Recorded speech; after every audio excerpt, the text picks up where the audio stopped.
Ramayan episode 1। Ram जन्म और अयोध्या का उत्सव। जब धरती पर अधर्म बढ़ने लगा और मानवता मार्ग भटकने लगी, तब भगवान विष्णु ने मनुष्य रूप में जन्म लेने का निश्चय किया। यह है पवित्र नगरी अयोध्या, सरयू नदी के तट पर बसी इक्ष्वाकु वंश की गौरवशाली राजधानी।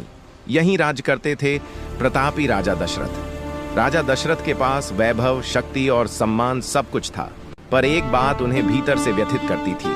वे संतानहीन थे। राजमहल की खिड़की से बाहर देखते हुए उनका हृदय पीड़ा से भर जाता।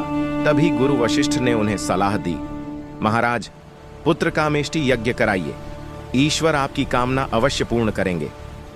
राजा दशरथ ने यज्ञ का आयोजन करवाया। यज्ञ कुंड में अग्नि प्रज्वलित हुई, मंत्रोच्चार गूंज उठा। अग्निदेव प्रकट हुए और बोले, इस दिव्य खीर को रानियों में बांट दीजिए, आपको 4 श्रेष्ठ पुत्रों की प्राप्ति होगी। समय आया, चैत्र मास, शुक्ल पक्ष, नवमी तिथि, मध्याह्न काल। माता कौशल्या के कक्ष में दिव्य प्रकाश फैल गया। कमल पुष्पों की वर्षा हुई और तभी धरती पर अवतरित हुए मर्यादा पुरुषोत्तम श्री राम। रघुपति राघव राजा राम। पूरी अयोध्या आनंद में डूब गई। शंख और घंटियां बज उठीं, दीप जल उठे, नगर उत्सव से भर गया।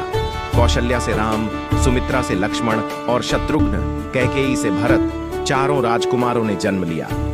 बालपन से ही राम में करुणा, धैर्य और धर्म का वास था। उनकी मुस्कान में शांति थी और व्यवहार में मर्यादा।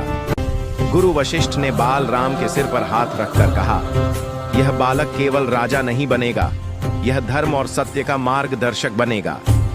यहीं से आरंभ होती है रामायण की पावन गाथा, एक ऐसी कथा जो युगों युगों तक मानवता को जीवन का मार्ग दिखाती रहेगी। क्रमशः अगला अध्याय, विश्वामित्र का आगमन। रामायण एपिसोड 1।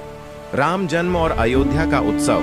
जब धरती पर अधर्म बढ़ने लगा और मानवता मार्ग भटकने लगी, तब भगवान विष्णु ने मनुष्य रूप में जन्म लेने का निश्चय किया। यह है पवित्र नगरी अयोध्या, सरयू नदी के तट पर बसी इक्ष्वाकु वंश की गौरवशाली राजधानी।